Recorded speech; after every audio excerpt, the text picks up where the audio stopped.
Before that, 7 News photojournalist Trevor Taylor spent the day talking to people. What is the effect of that widening revenue gap? Fans just want their team to have a chance.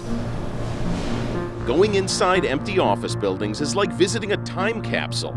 Construction crews clear out ceiling tiles, cubicles, and claustrophobic hallways. When you hear big tech get demonized, what's your response? When you look at every successful criminal prosecution of a child predator, of a sextortionist, virtually every single successful prosecution begins with a cyber tip. We traced bridge peer protection standards back to the 1980s. Engineers and federal highway regulators set them after a cargo ship hit and took down Florida's Sunshine Skyway Bridge. In 1991, those new standards took effect. How would you characterize that experience?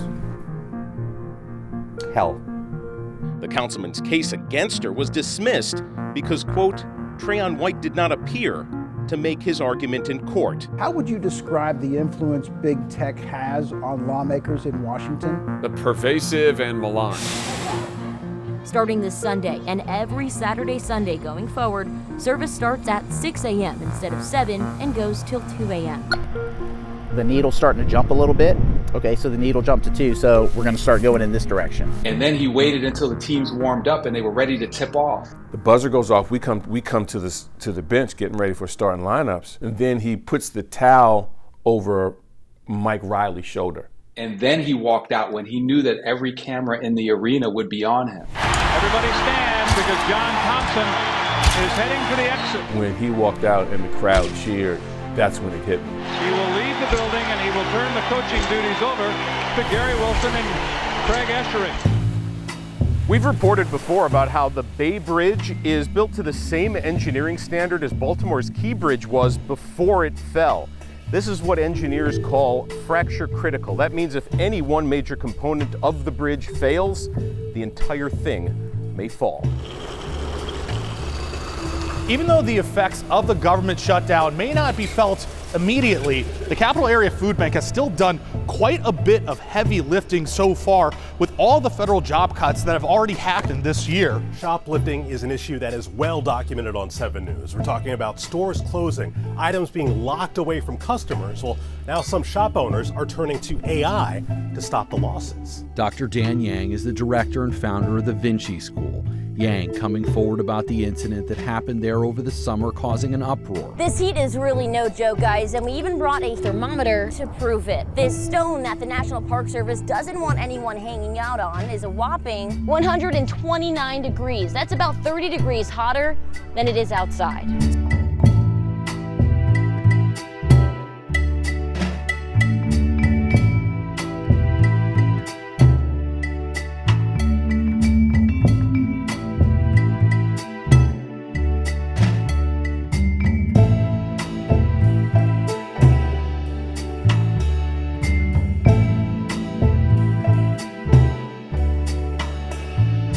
Cyber crooks are using stolen identities to enroll in school and in some cases score thousands of dollars in financial aid.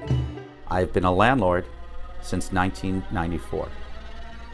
I have never seen anything like this. Back up! You just hit my wife. You do that again? Back up! She's tried to suck every ounce of moral goodness from my soul. In the 2 searches this team successfully conducted, the longest it has taken them to find the missing person is 30 minutes. A Senate report released last September revealed the revenue gap between smaller college athletic programs in the Group of 5 conferences and larger Power 5 schools like Indiana and Miami grew from $6 million per school in 2002 to more than $43 million by 2023. Michelle Watley comes out with a baseball bat in the hallway and starts swinging it. Fracture critical bridges are not inherently dangerous. They haven't been the standard build for decades. The new standard has been in place since 1991. There's nothing like it. It is the absolute most rewarding thing that I think that we can experience. Wonderful job by a photographer, Trevor Taylor, there.